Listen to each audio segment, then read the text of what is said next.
देखिए, कृषि जो है वो पूरी अर्थव्यवस्था का आधार है।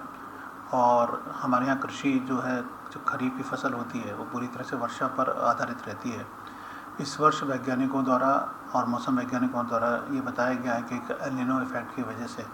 जो मौसम है उसमें कुछ ऐसी स्थिति रहेगी कि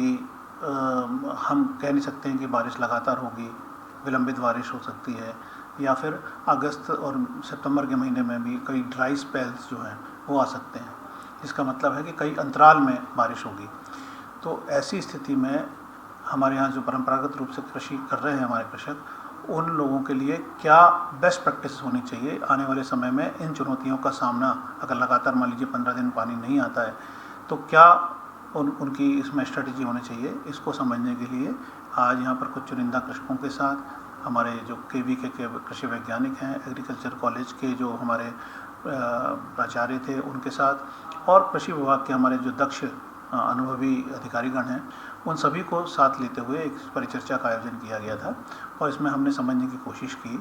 कि कृषि वैज्ञानिकों के साथ कि कैसे हम इसको हैंडल करेंगे। तो मुख्य रूप से जो बातें समझ में आई हैं वो ये है कि टीकमगढ़ में मूंगफली और उड़द परंपरागत रूप से ये ज़्यादा होता है खरीफ के समय में, लेकिन इस बार जो है चूँकि हमारा मानसून ऑलरेडी 15 दिन लेट हुआ है, तो लोग थोड़ा मूंगफली का क्षेत्रफल कम होगा और लोग उड़द की तरफ से या तिलहन की तरफ ज़्यादा उसमें उस तरफ जाएंगे हमारे जो कृषक हैं। और इसके साथ साथ आने वाले समय में ये कृषि वैज्ञानिकों ने बताया है कि जो कृषि के जो बीज हैं, बीजों में कौन सी बीज उनको लेना चाहिए उसकी हम एडवाइजरी जारी कर रहे हैं। पानी के लिए अगर पानी लेट हो जाता है तो हमारे बीज में यदि बीज का ट्रीटमेंट कर लिया जाता है, जिसके लिए कि हमारे यहाँ प्रदर्शन की एक योजना होती है मध्य प्रदेश सरकार की, उसके माध्यम से एक किट जो है, एक कैफेटेरिया जो है, वो कीटनाशकों का और बाकी जो राइबोजियम है या और जो जैविक इसमें खाद होती हैं उसके संबंध में जो सारी की सारी उपलब्ध कराई जा रही हैं। तो अगर वो ट्रीटमेंट करेंगे और बीज का भी और अपनी फसलों के साथ, तो वो उनको एक अच्छी प्रोडक्शन जो है वो उसमें उपलब्ध हो सकेगी। क्योंकि देखिए, जब 15 दिन का गैप हो जाता है तो 15 दिन अगर पानी नहीं गिरेगा तो जो गर्म वातावरण रहता है तो वो कीट जो रहते हैं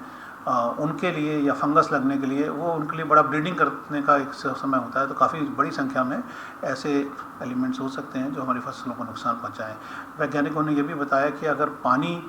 का कुछ एक एडहॉक अरेंजमेंट भी अगर अपने खेत में कर लेते हैं, या अगर उनके यहाँ कोई छोटा कुआं है या खेत तालाब है या मेड़ों के बीच में भी वो पानी को गहराई से अगर वो जुताई करते हैं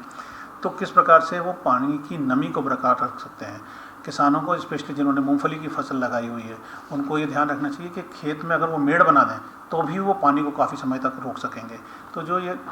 आखिरी में जो बारिश होगी उसकी वजह से अगर नमी को उनको बनाए रखना है तो इन चीज़ों का ख्याल रखना पड़ेगा। एक पूरी प्रॉपर एडवाइजरी जिला प्रशासन द्वारा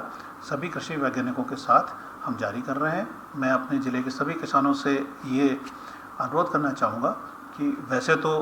प्रभु चाहेंगे तो ऐसी कोई स्थिति निर्मित नहीं होगी, लेकिन अगर कोई ऐसी स्थिति आती है कि जिसमें अगर हमारा पानी का जो है